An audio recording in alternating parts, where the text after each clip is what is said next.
Hello everyone, welcome to the illusion. इस video में हम लोग झारखंड के घटनाक्रम को पढ़ने वाले हैं, जिसका यह पार्ट 2 है। इसके पहले पार्ट 1 अपलोड हो चुका है। यदि आप उस वीडियो को नहीं देखे हैं तो आप हमारे प्लेलिस्ट में जाकर उस वीडियो को देख सकते हैं।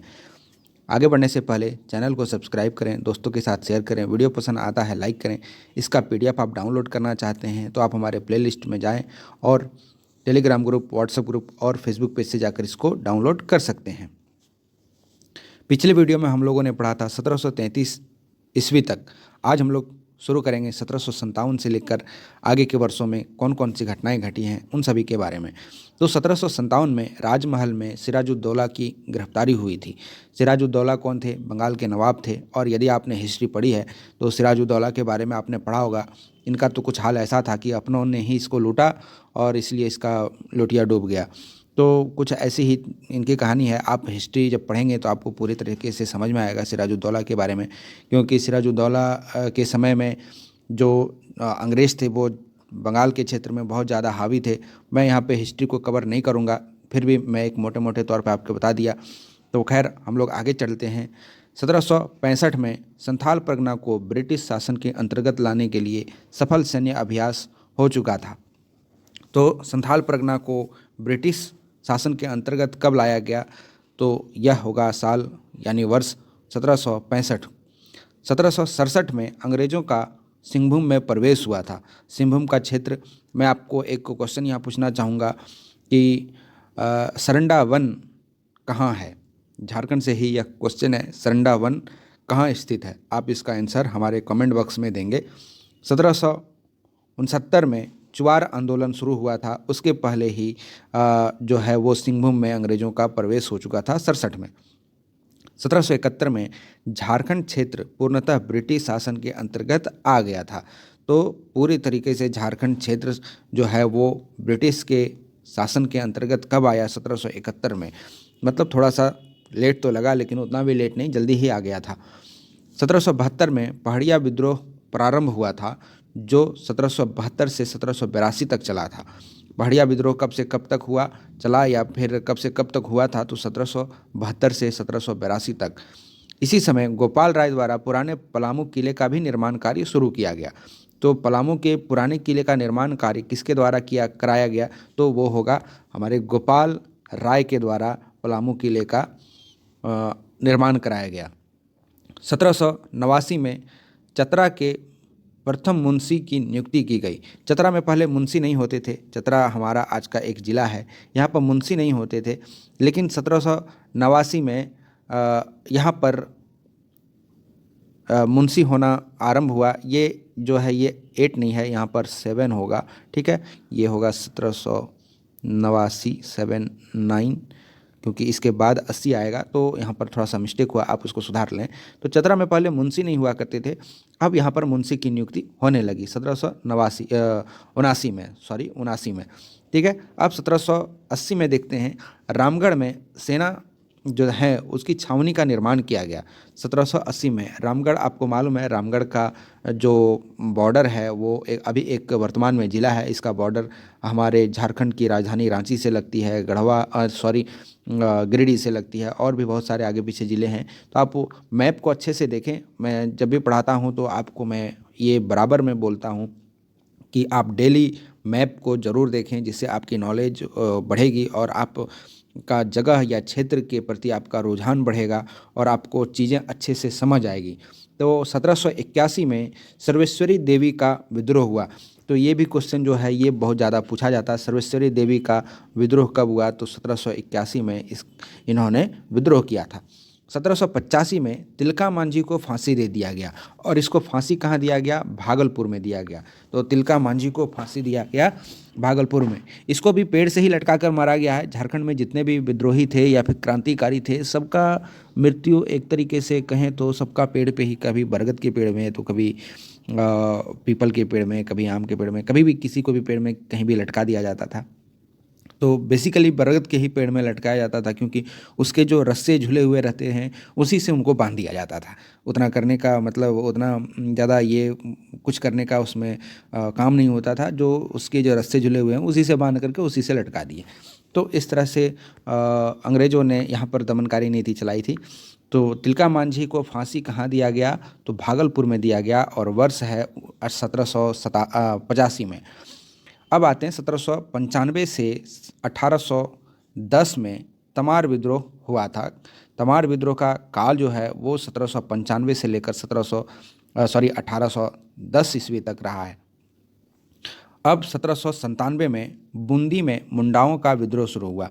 बूंदी एक क्षेत्र है झारखंड में, वहाँ पर 1797 से लेकर 1797 में मुंडाओं का विद्रोह शुरू हुआ था। 1798 में 4 विद्रोह, ठीक है ना, 4 विद्रोह का प्रारंभ जो है वो बीरभूम या बांकुड़ा में किया गया था। बांकुड़ा उस समय कहते थे, अब रा के जगह पर ड़ा आ गया है तो बांकुड़ा हो गया है, तो आप उसको ध्यान में रखें क्योंकि दोनों जगह एक ही है, बांकुड़ा कहें या फिर बांकुड़ा कहें, दोनों चलेगा। 1798 से 1799 में भूमिज विद्रोह हुआ और भूमिज विद्रोह का जो केंद्र है या फिर क्षेत्र है यह मानभूम का एरिया है। मानभूम आज का धनबाद का एरिया है, ठीक है, धनबाद का एरिया है मानभूम। तो आप याद रखेंगे मानभूम का क्षेत्र कौन सा है, हमारे धनबाद का है। 1800 से लेकर 1802 ईस्वी के बीच में तमाड़ में मुंडा जो थे उन्होंने विद्रोह किया दुक्खन के द्वारा, ठीक है। दुक्खन एक व्यक्ति का नाम है जिसके द्वारा तमाड़ में मुंडाओं का विद्रोह शुरू हुआ था।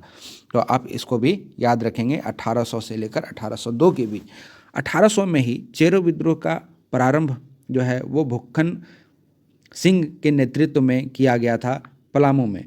तो 1800 में चेरो विद्रोह हुआ था, किसके नेतृत्व में, तो भुक्खन सिंह के द्वारा किया गया था। और वो भी क्षेत्र कौन सा था, तो वो क्षेत्र था हमारा पलामू। 1805 में जंगल महल की स्थापना की गई जिसमें बंगाल के छोटे नागपुर के पहाड़िया जो थे या फिर पहाड़ियाओं का जो क्षेत्र था उसको शामिल किया गया और यह 1833 में समाप्त हो गया था। उसके बाद 1806 में जमींदारी पुलिस की शुरुआत की गई। जमींदार पहले नहीं होते थे यहाँ पर, फिर जमींदारी पुलिस या फिर कहें तो जमींदार को यहाँ पर इसका वर्चस्व बनाया गया। 1807 में दुक्खन मानकी एक व्यक्ति का नाम है, दुक्खन मानकी के नेतृत्व में तमाड़ का मुंडा असंतोष को बाहर लाया गया। मुंडा पहले जो भी उनको विद्रोह करने के बाद उनको जिस आश्वासन में इनको शांत किया गया, फिर वो उस समय उतना उससे संतुष्ट नहीं थे, तो बाद में वो लोग असंतुष्ट जब हो गए तो उसको संतोष करने के लिए, मतलब उसका असंतोष को प्रकट करने के लिए दुक्खन मानकी ने एक कहे तो एक विद्रोह किया और उनके इस सोच को बाहर निकाला। तो एक मिनट, हाँ, तो हम लोग आगे बढ़ते हैं और देखते हैं आगे का। 1809 में जमींदारी पुलिस बल का गठन भी किया गया। उसके बाद 1820 में तमाड़ में मुंडा में ने कोल विद्रोह का अंत हुआ। कोल विद्रोह का अंत तमाड़ में कब हुआ था, 1820 में, जिसके नेता थे रुगुदेव और कोंता मुंडा। ये क्वेश्चन बहुत ही इम्पोर्टेंट है, आप इसको भी याद रखें कि रुगुदेव और कुंता मुंडा जो थे इनके द्वारा ही तमाड़ में जो कोल विद्रोह था उसका अंत किया गया था। और इसका नेता कौन थे, तो रुगुदेव और कोंता मुंडा। 1820 से 1821 में हो विद्रोह हो रहा था, उसका काल 1820 से लेकर 1821 है। 1824 में दामिन एक कोह का गठन किया गया। 1825 में 2 अतिरिक्त मुंशियों की बहाली की गई। पहले एक मुंशी हुआ करता था, अब 2 अतिरिक्त मुंशी की बहाल की गई, जिन्हें लिसन सिंह गंज एवं लोहरदग्गा में पद स्थापित किया गया। ठीक है, इनका पद कहाँ दिया गया, लिसनसीगंज और लोहरदग्गा में। कब, 1825 में। अब आते हैं 1831 से 1832 में कोल विद्रोह के नेता जो थे वो शुरू हुआ था और इसका नेता कोल विद्रोह बेसिकली 1831 से 1832 के बीच चला और इसके जो नेता थे वो थे सिंह राय और बिंद राय, सिंध राय और बिंद राय। 1832 में सीली गांव के बुद्धू भगत का विद्रोह हुआ। 1832 से लेकर 1833 में भूमिज विद्रोह, इसके नेता जो थे वो गंगा नारायण सिंह थे। 1833 में साउथ वेस्ट फ्रंटियर एजेंसी की स्थापना हुई। ये क्वेश्चन जो है ये काफ़ी ज़्यादा पूछा जाता है कि साउथ वेस्ट फ्रंटियर एजेंसी की स्थापना झारखंड में कब हुई, तो ये आप VBI मान सकते हैं हमारी तरफ से, आप इसको याद रखें 1833 में। ठीक है। 1834 में गंगा नारायण सिंह के नेतृत्व में भूमिज विद्रोह और हजारीबाग जिला का स्थापना इसी समय भी किया गया था। तो 1834 में दो चीज़ हुआ, एक तो भूमिज विद्रोह हुआ और हजारीबाग जिला भी 1834 में बन गया था। 1837 में कोल्हान गवर्नमेंट स्टेट का गठन किया गया। तो ये भी क्वेश्चन जो है ये बहुत ज़्यादा पूछा जाता है कि कोल्हान गवर्नमेंट स्टेट का गठन कब किया गया, तो 1837 में। ठीक है, तो आप इसको भी याद रखेंगे। 1845 में देखें तो झारखंड क्षेत्र में क्रिश्चियन संप्रदाय का प्रवेश हुआ। इसके पहले क्रिश्चियन यहाँ थे, उतना लाइट में नहीं थे, अब वो लाइट में आए। तो 1845 में झारखंड क्षेत्र में क्रिश्चियन संप्रदाय का प्रवेश हुआ था। 1855 से 1856 में, ये 18 है ना कि 9 है, ये 18 है। ठीक है, तो 1856 में संथाल विद्रोह हुआ। इसके नेता सिद्धू कान्हू मुर्मू थे। तो जो सिद्धू कान्हू मुर्मू थे, ये दो हैं, सिद्धू और कान्हू जो हैं ये दो हैं, सिद्धू कान्हू मुर्मू। तो सिद्धू कान्हू मुर्मू जो थे इनको भी फांसी दिया गया है, क्योंकि जैसे कि मैंने आपको बताया कि यहाँ के अधिकतर क्रांतिकारी जो थे सबको फांसी ही दिया गया है। तो सिद्धू कान्हू मुर्मू संथाल विद्रोह के नेता थे। और संथाल विद्रोह कब से कब तक चला, 1855 से लेकर 1856 तक।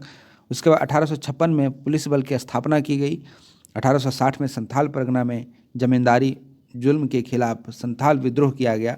1863 में डाल्टनगंज को अनुमंडल, मतलब डाल्टनगंज पहले अनुमंडल में नहीं आती थी, अब डाल्टनगंज को अनुमंडल बनाया गया और डाल्टनगंज अनुमंडल की स्थापना की गई। अब 1866 से 1866 से 1867 में बामन घाटी में संथाल विद्रोह आरंभ हुआ। 1866 से 1867 में। 1869 से 1870 में संथाल विद्रोह हुआ। 1871 से लेकर जो है वो भागीरथ मांझी ने के नेतृत्व में खरवार आंदोलन को आरंभ किया था। 1871 में ही भागीरथ मांझी के नेतृत्व में खरवार आंदोलन की शुरुआत की गई थी। 1872 में परगना बंदोबस्ती नियम लागू किया गया। तो ये क्वेश्चन जेपीएससी के लिए बहुत ज़्यादा उपयोगी है, या फिर कहें तो महत्वपूर्ण है। तो आप इसको याद रखेंगे कि जो बंदोबस्ती नियम जो है परगना का, संथाल परगना का या फिर झारखंड के परगनाओं का, तो यह कब लागू हुआ, तो 1872 में हुआ। 1875 से 1895 तक छोटा नागपुर में सरदा आंदोलन चल रहा था। 1880 में तेलंगा खड़िया के नेतृत्व में खड़िया लोगों के बीच आंदोलन चला। ठीक है, 1880 में तेलंगा खड़िया के नेतृत्व में। फिर 1881 से 1882 में पलामू में कोरबार आंदोलन शुरू हुआ था। कब से कब तक, 1881 से 1882 में पलामू में कोरबार आंदोलन या फिर कहें तो विद्रोह शुरू हुआ। 1884 में लूथरन मिशन प्रारंभ हुआ। लूथरन मिशन 1884 में शुरू किया गया। 1886 में संथाल परगना रेंट रेगुलेशन लागू किया गया। संथाल परगना रेंट रेगुलेशन कब लागू किया गया, तो ये होगा 1886 इसका आंसर। ये क्वेश्चन जेपीएससी में और जेएसएससी में काफ़ी ज़्यादा पूछा जाता है, तो आप इसको याद रखेंगे।